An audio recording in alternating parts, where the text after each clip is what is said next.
Yeah, I think Kelvin, I think it's time to start. We can get started.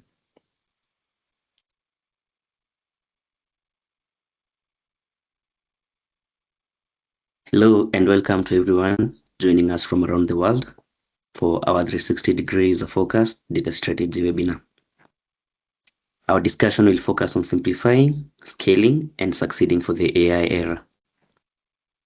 This webinar is the continuation from our last two webinars, which we discussed the AI-ready blueprint, focusing on how to convert your data strategy into tangible business value, and also winning with the AI, focusing on strategy that drives results from enterprise settings.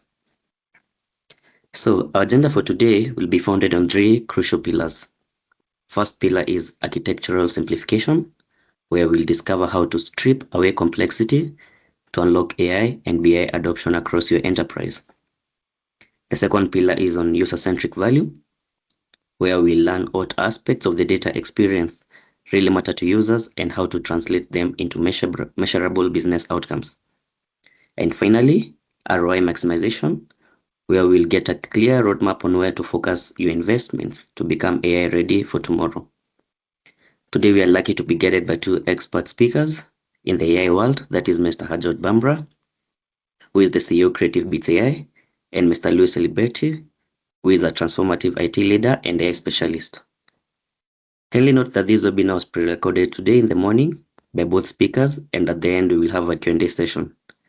So prepare your questions and submit on the Q&A parts. Thank you everyone, enjoy the session and let's learn together. Thank you, Kelvin.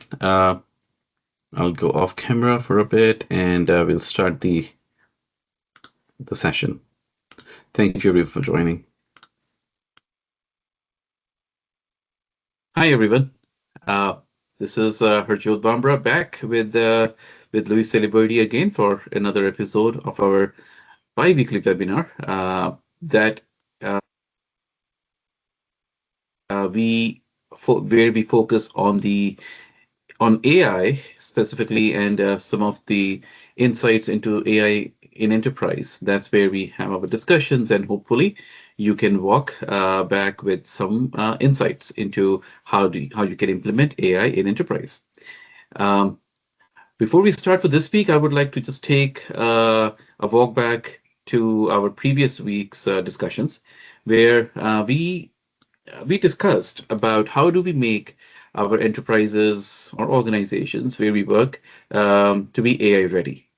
In the first session, Louis walked us through what an enterprise AI strategy truly means, and it's beyond just the buzzword and the fashionable statement. It's more about how do we practically align our strategies and business goals to be AI ready.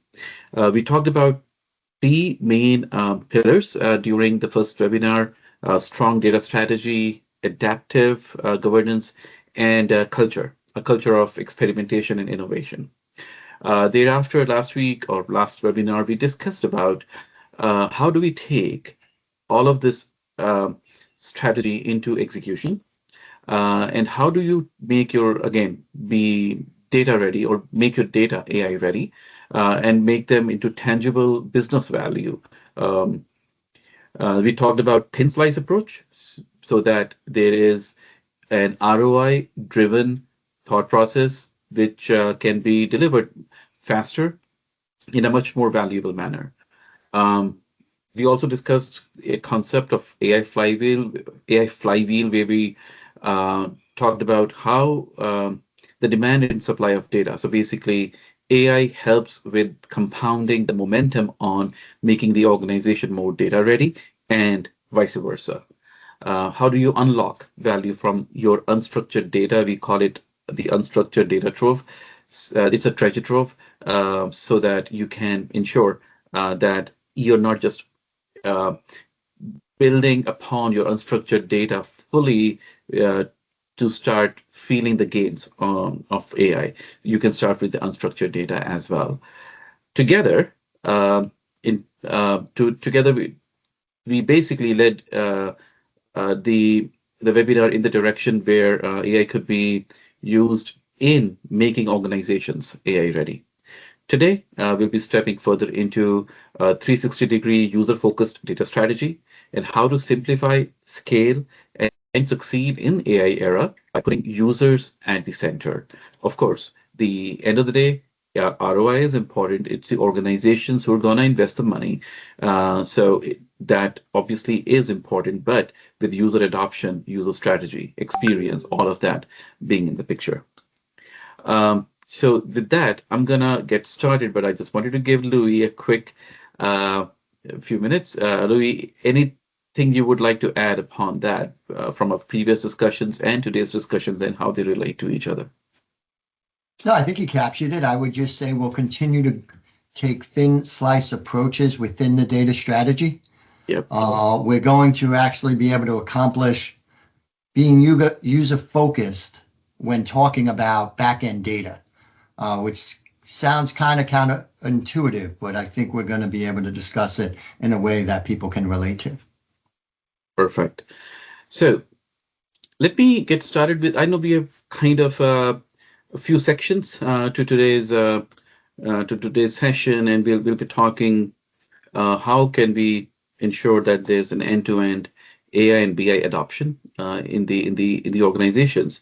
So to begin with, though, I would like to ask you that in the past decades, many enterprises, they ended up with lots of wasted effort, over-engineering, fragmented data landscapes in the past in order to make them ready for new technology. But Louis, if you had to explain what a modern data strategy should look like in simple terms, what lessons can we take from history, and what should be taking away today in terms of that 360-degree user-focused data strategy? Yeah, I think the key word is simple.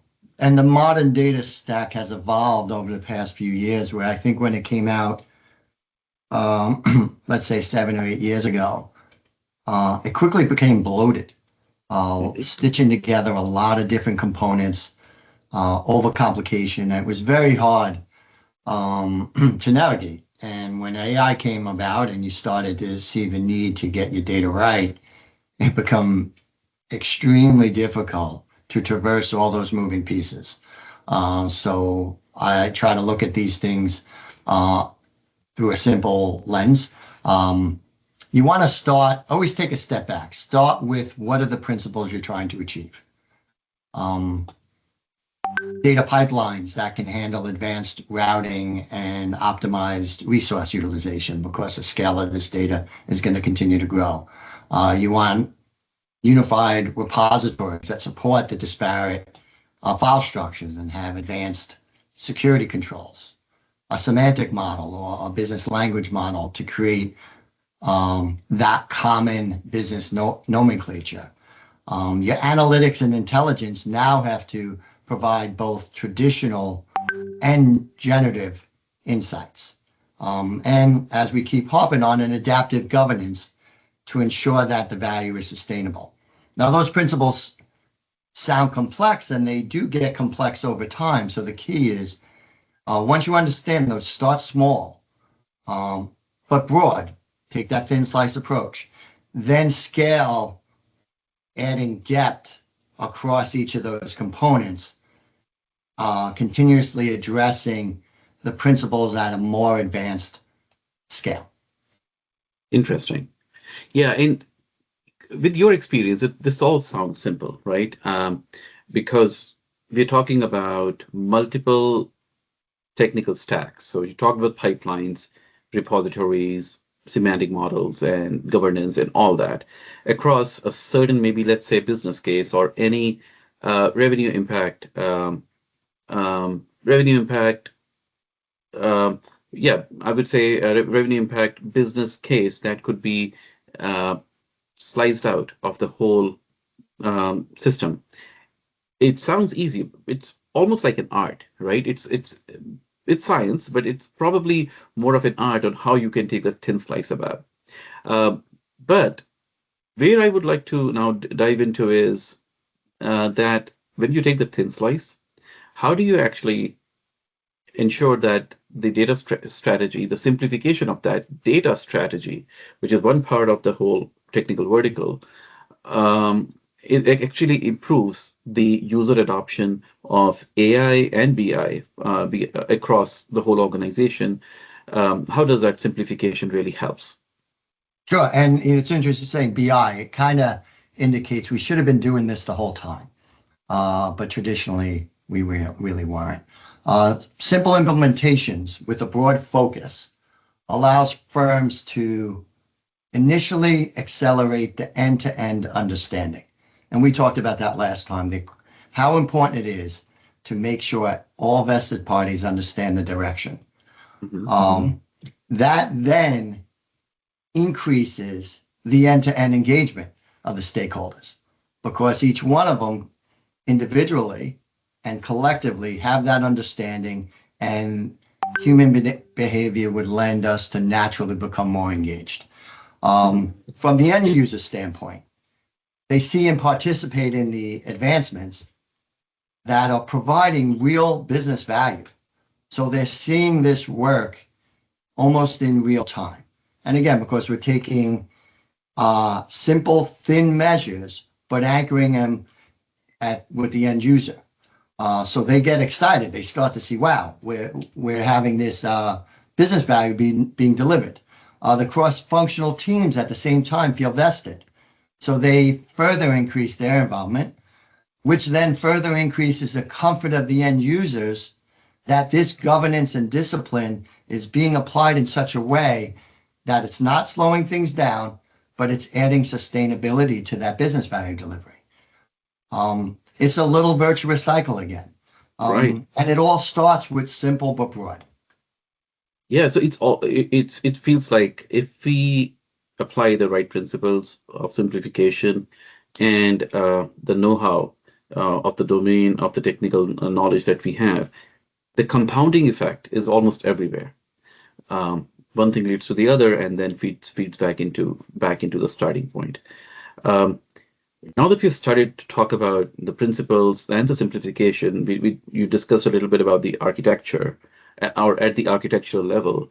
How do we simplify these same principles on what that really means for people who use this, who are going to be using this day to day, like from a user's perspective, what's really important? Like the data experience, how does it matter to the users? Well, it starts again. We're going to shift right when we explain this, and then shift left to get back to the discipline. So it starts with the ability now that the users have to ask questions about the data. They no longer just rely on traditional dashboards, drill down, drill through reports. Those are still important, but there was always a diminishing return of those implementations over time. We move a little left. We start introducing that common business language, that semantic model.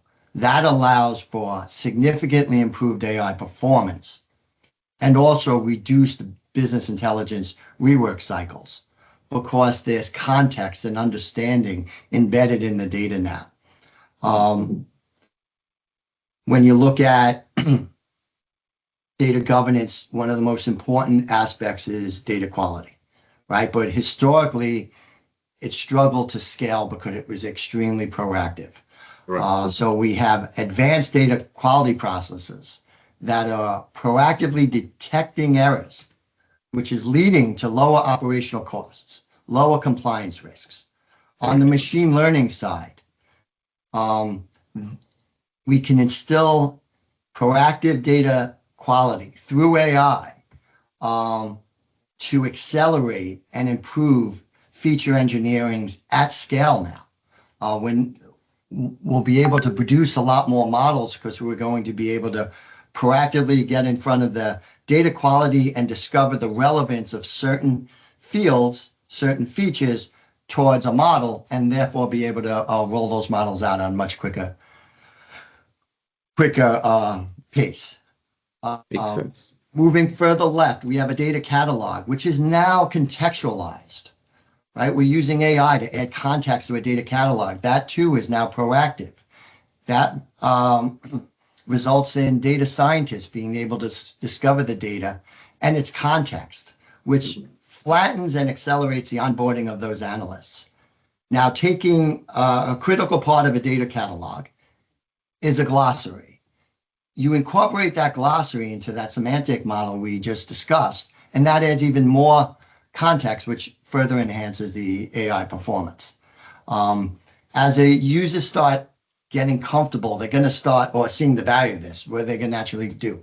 Ask for more data, which is probably going to come into more valuable structures. So you need data pipeline designs that will evolve. And again, AI can help us there in areas that would allow us to increase the breadth, depth, and complexity of the data to increase the insights that are being received. And then finally, working hand in hand with those data pipelines are the unified data repositories, which then also have to be able to support the spectrum of data structures. On the security and cost side, those repositories should be able to scale while instilling effective controls and being able to optimize resource utilization, to be able to scale up and scale down so you're not paying for computer that you're not using. Exactly.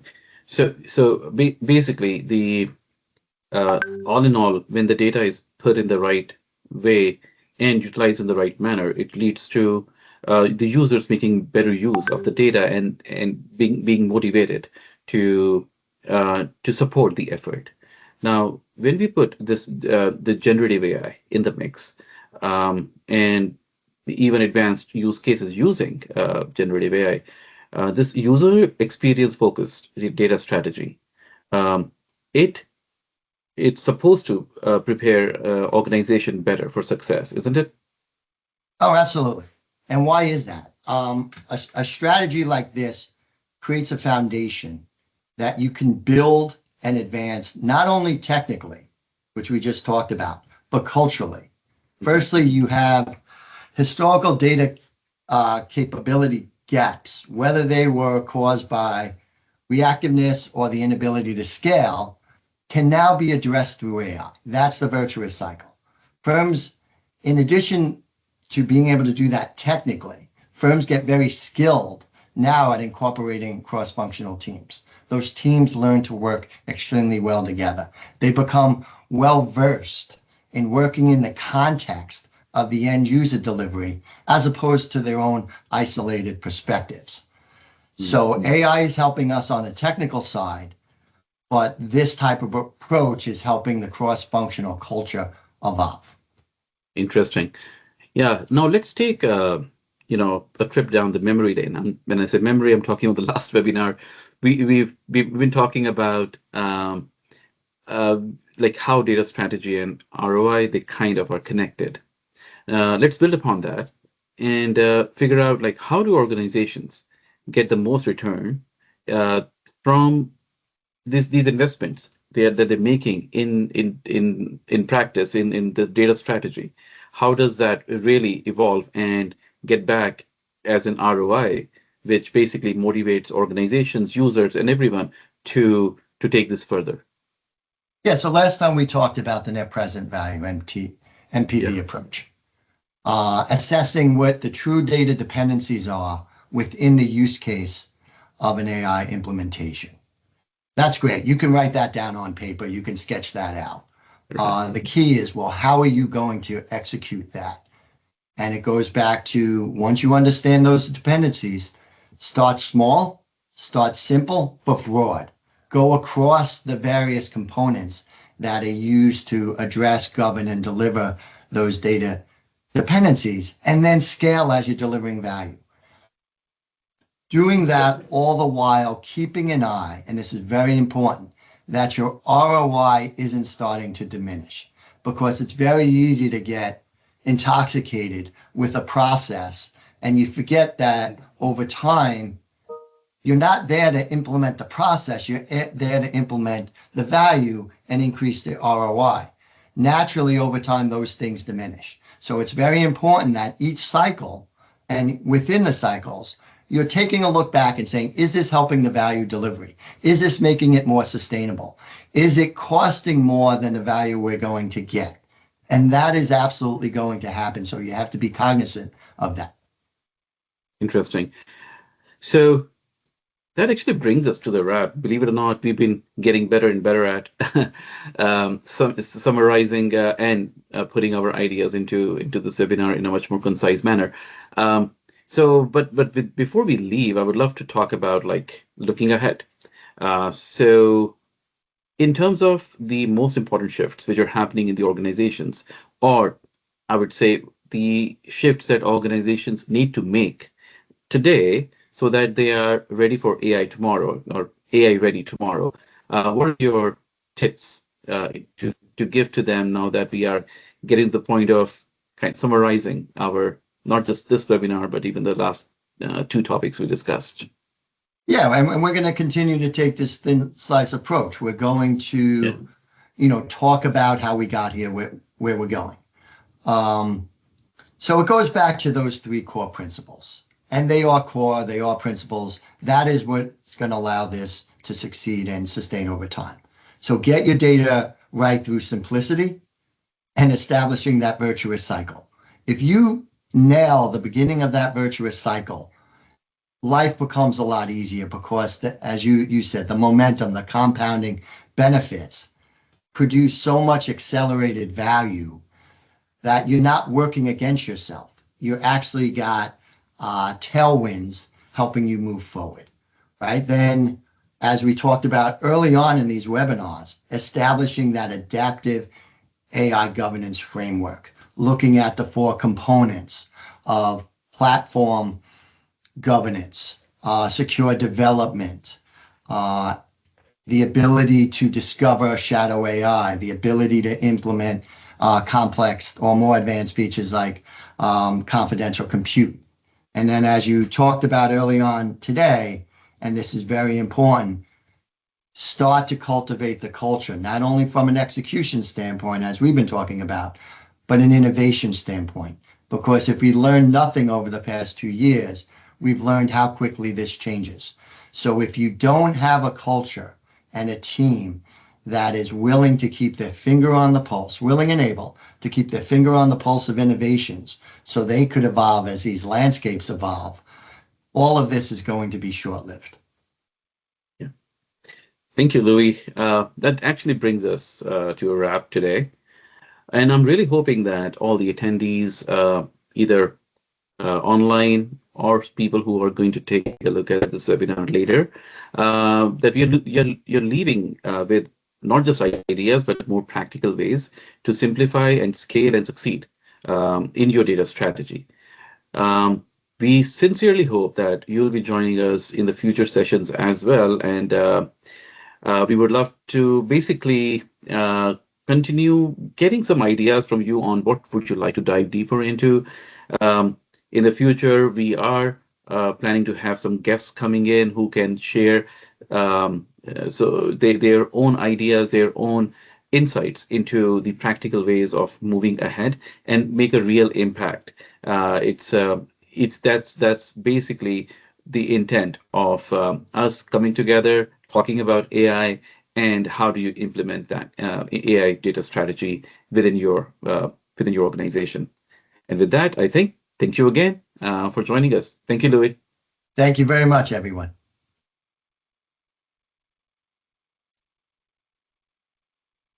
All right. I think that brings us towards the end of this webinar. Can you guys hear me? Yep. Yes. Okay, great. All right. Thank you, everyone, for attending this webinar. And like at the end of every webinar, we want to go through any Q&As that may have come to your minds. And I know, Kelvin, you are tracking them.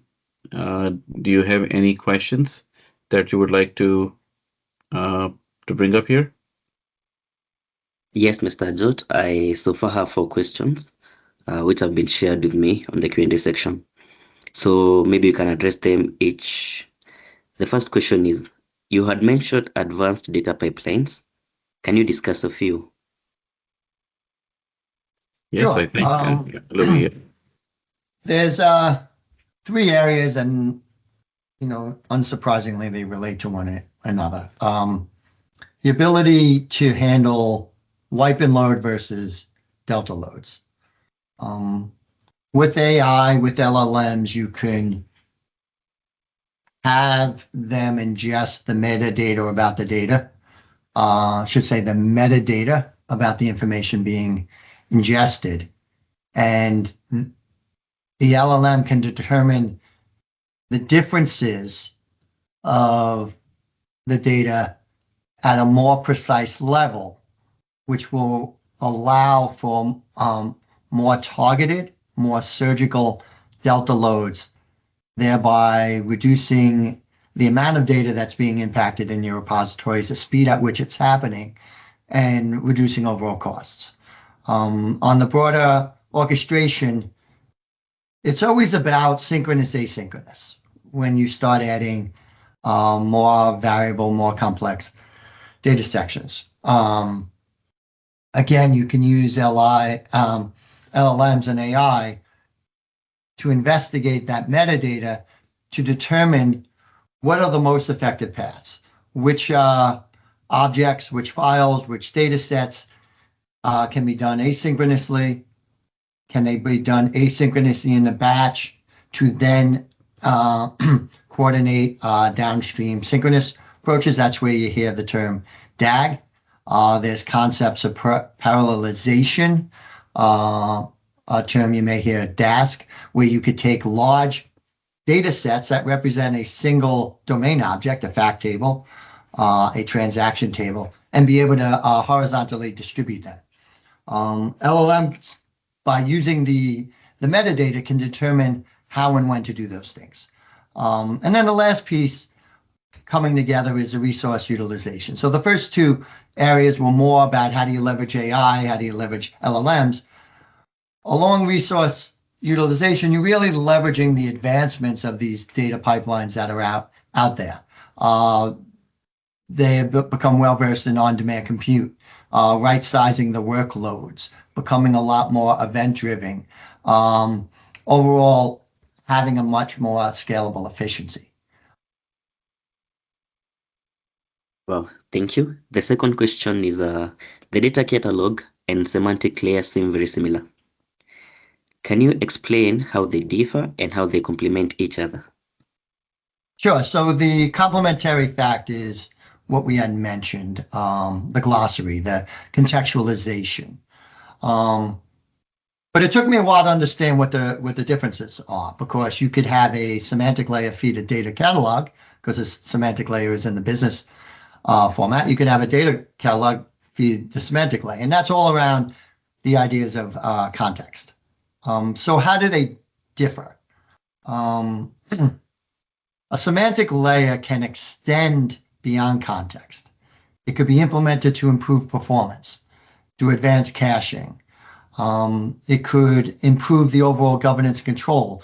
It's a interface that allows you to restrict or access the data points based off of roles. So it's another avenue of implementing role-based access controls, where data catalogs are generally more under contextualization.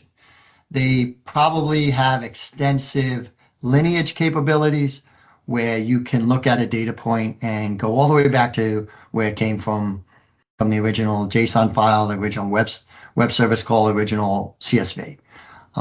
So it's going to be more informational, a little less performance at the real time than a semantic layer would be.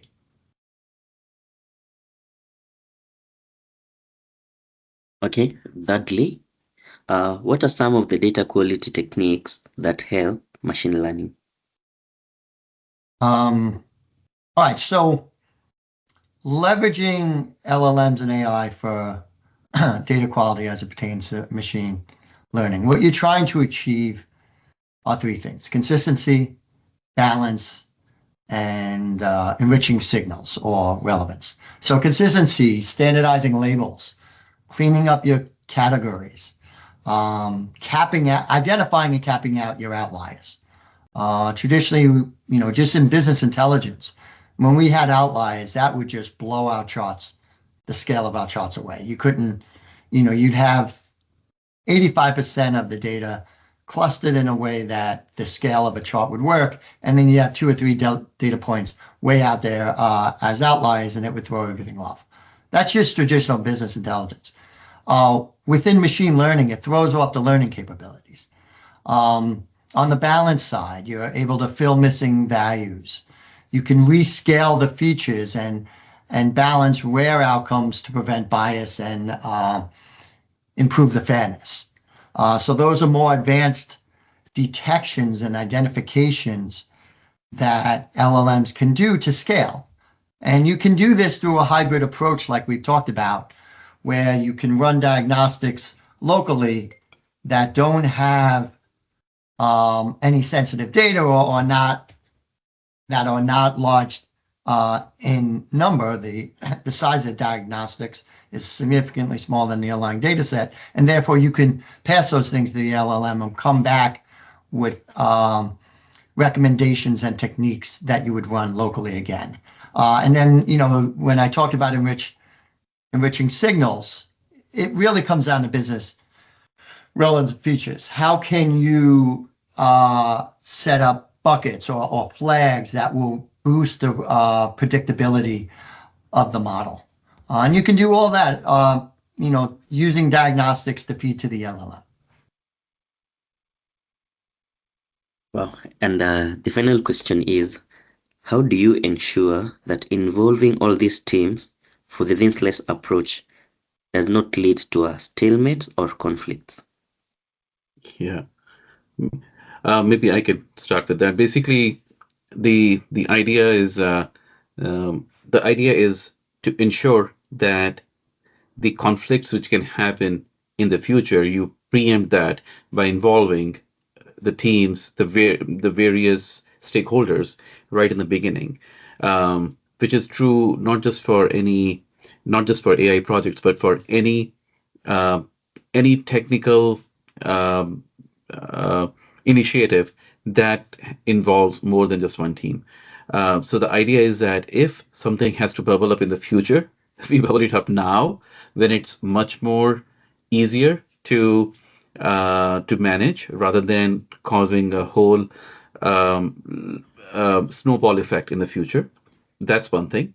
But what we have also seen that just by the virtue of involving various different teams and stakeholders right in the beginning, there is a much more contributory approach, more collaborative approach that everyone gets into, because everyone gets to say what they really need and feel and contribute in a more healthier way, rather than just 2 teams going around and trying to implement AI while the other 8 teams are just waiting for signals, which obviously leads to some bad blood, creeping up during the later conversations. So yeah, there is no way to avoid 100% stalemates or conflicts, but it's better to do it right in the beginning. And also you have to see that when we take this thin slice approach, there is the impact to the future thin slices gets reduced by a lot. So the overall ROI actually increases rather than decreases by having these groups involved earlier on. Louis, any feedback on that? No, you captured it perfectly. Thank you. Okay, thank you. Kevin, back to you. So those are the 4 questions I received from the attendees. Yeah, Okay. And thank you for the answers. I hope everyone has been contented. All right. Thank you, everyone. We'll be passing along the deck and the videos in a few days. But feel free to contact us if you have any questions. Thank you, everyone.